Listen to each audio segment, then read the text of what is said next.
Assalamualaikum warahmatullahi wabarakatuh. Bersama dengan saya, Dr. Lailatul Isriah MPDI, dosen mata kuliah perencanaan pembelajaran pada Universitas Islam Negeri Kiai Haji Ahmad Siddiq Jember.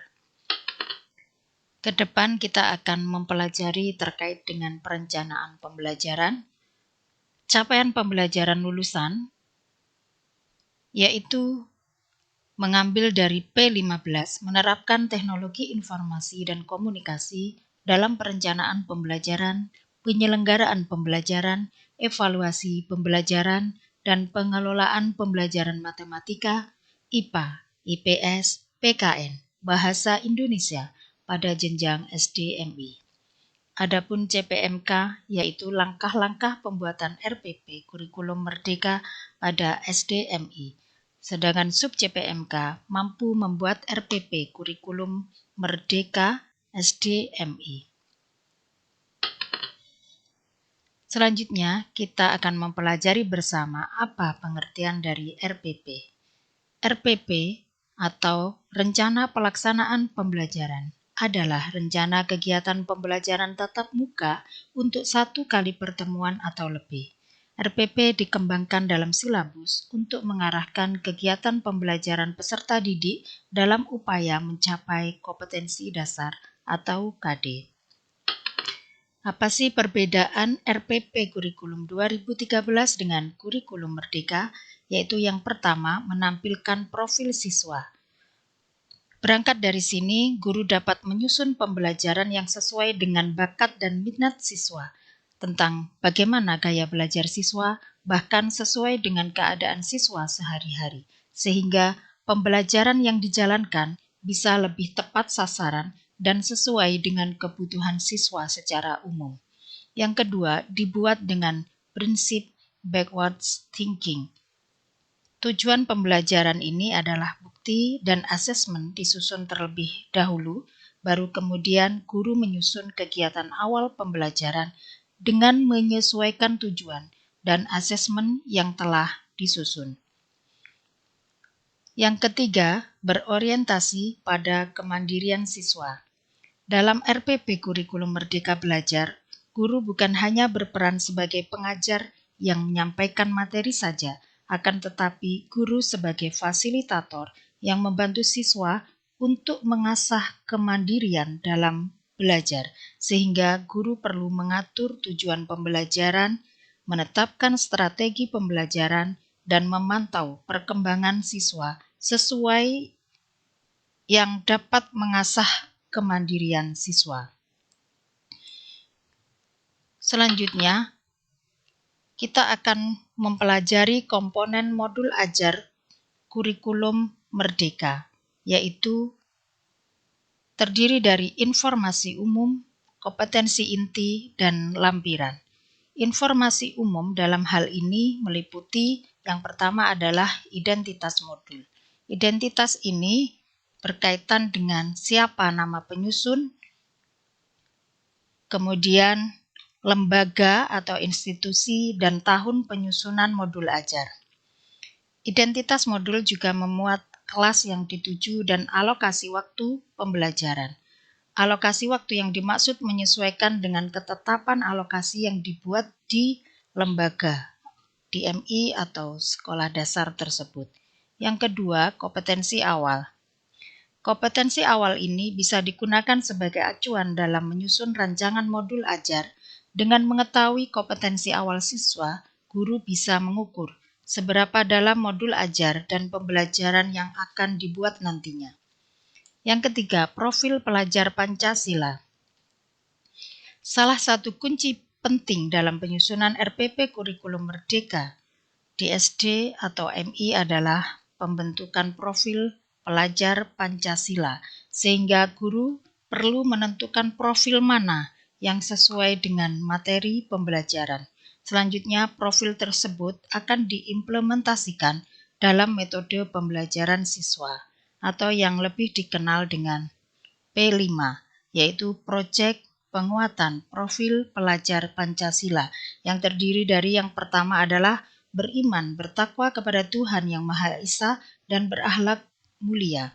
Yang kedua, berkebinekaan global. Yang ketiga, gotong royong. Yang keempat, mandiri. Yang kelima, bernalal kristis. 4, yaitu sarana dan prasarana. Sarana prasarana yang mendukung dapat membantu proses pembelajaran menjadi lebih optimal.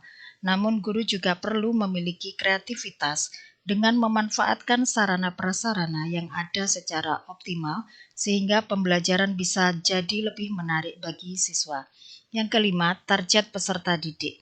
Secara umum, target peserta didik dapat dibagi menjadi 3 kelompok besar, yaitu peserta didik reguler, peserta didik dengan kesulitan belajar, dan peserta didik dengan pencapaian tinggi. Yang keenam adalah model pembelajaran. Dalam hal ini, model pembelajaran cukup beragam. Di antaranya adalah model pembelajaran tatap muka, jarak jauh dalam jaringan, jarak jauh luar jaringan, dan model pembelajaran yang bersifat blended learning. Yang kedua, kompetensi inti. Kompetensi inti merupakan kompetensi utama dalam RPP Kurikulum Merdeka. Setidaknya ada 6 komponen yang termasuk dalam kompetensi inti, yaitu yang pertama adalah tujuan pembelajaran. Tujuan pembelajaran ini memuat informasi mengenai hal-hal penting dalam pembelajaran. Penyusunan tujuan pembelajaran harus menyesuaikan sumber daya yang ada, keberagaman murid, metode asesmen yang digunakan. Dengan kata lain, isi tujuan pembelajaran harus terukur dan dapat diujikan. Ada beberapa bentuk tujuan pembelajaran yang dapat digunakan oleh guru, mulai dari pengetahuan yang berupa fakta atau informasi, pemahaman konseptual, prosedural, pemikiran, atau penalaran keterampilan, hingga kolaboratif dan strategi komunikasi. Yang kedua, pemahaman bermakna. RPP Kurikulum Merdeka harus memuat informasi mengenai manfaat yang akan diperoleh oleh siswa setelah mengikuti proses pembelajaran nantinya. Manfaat tersebut diharapkan dapat diaplikasikan dalam kehidupan sehari-hari. Yang ketiga, pertanyaan tematik. Pertanyaan tematik ini diharapkan dapat menjadi sarana menumbuhkan rasa ingin tahu dan kemampuan berpikir kritis pada siswa. Di sisi lain, pertanyaan tematik yang disusun oleh guru juga harus relevan dengan tujuan pembelajaran yang diharapkan. Yang keempat, kegiatan pembelajaran. Kegiatan pembelajaran perlu dijabarkan secara runtut dan rinci dalam modul ajar.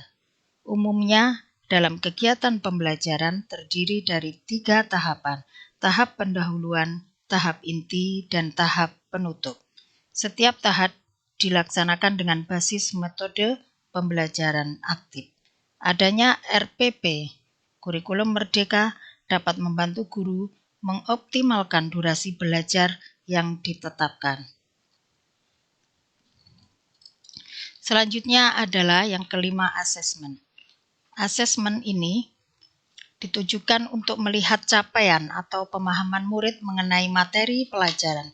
Karena itu, kriteria asesmen harus sesuai dengan tujuan pembelajaran yang telah ditetapkan. Ada 3 bentuk asesmen yang dapat diberikan kepada siswa, yaitu asesmen diagnostis yang diberikan sebelum pembelajaran dimulai, asesmen formatif yang diberikan pada saat proses pembelajaran berlangsung, dan asesmen sumatif yang diberikan di akhir proses pembelajaran. Yang keenam, pengayaan dan remedial. Dalam setiap kelas tentu saja akan ada siswa yang memiliki capaian tinggi dan yang membutuhkan bimbingan tambahan.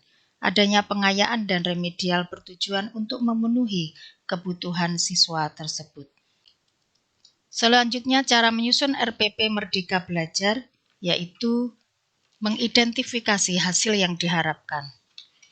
Penyusunan RPP dimulai dengan mengidentifikasi hasil yang diharapkan oleh guru, mulai dari standar kompetensi, kompetensi dasar, indikator, dan tujuan pembelajaran. Dengan mengidentifikasi hal ini di awal, proses pembuatan modul ajar akan menjadi lebih mudah bagi guru. Yang kedua, menentukan tolok ukur. Setelah tujuan pembelajaran ditetapkan, guru perlu menentukan bukti atau tolok ukur yang dapat diterima.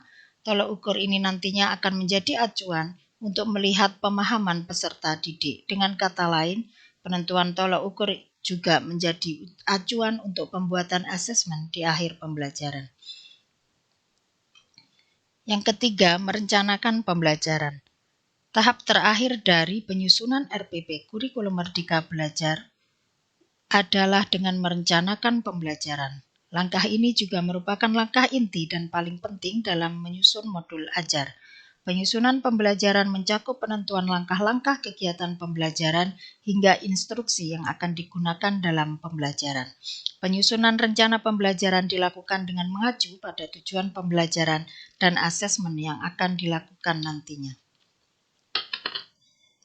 Kurikulum Merdeka untuk jenjang SD. Salah satu penerapan kurikulum merdeka di jenjang SD adalah penggabungan mata pelajaran IPA dan IPS. Dalam RPP Kurikulum Merdeka kelas 4, mata pelajaran IPA dan IPS disebut sebagai IPAS atau Ilmu Pengetahuan Alam dan Sosial.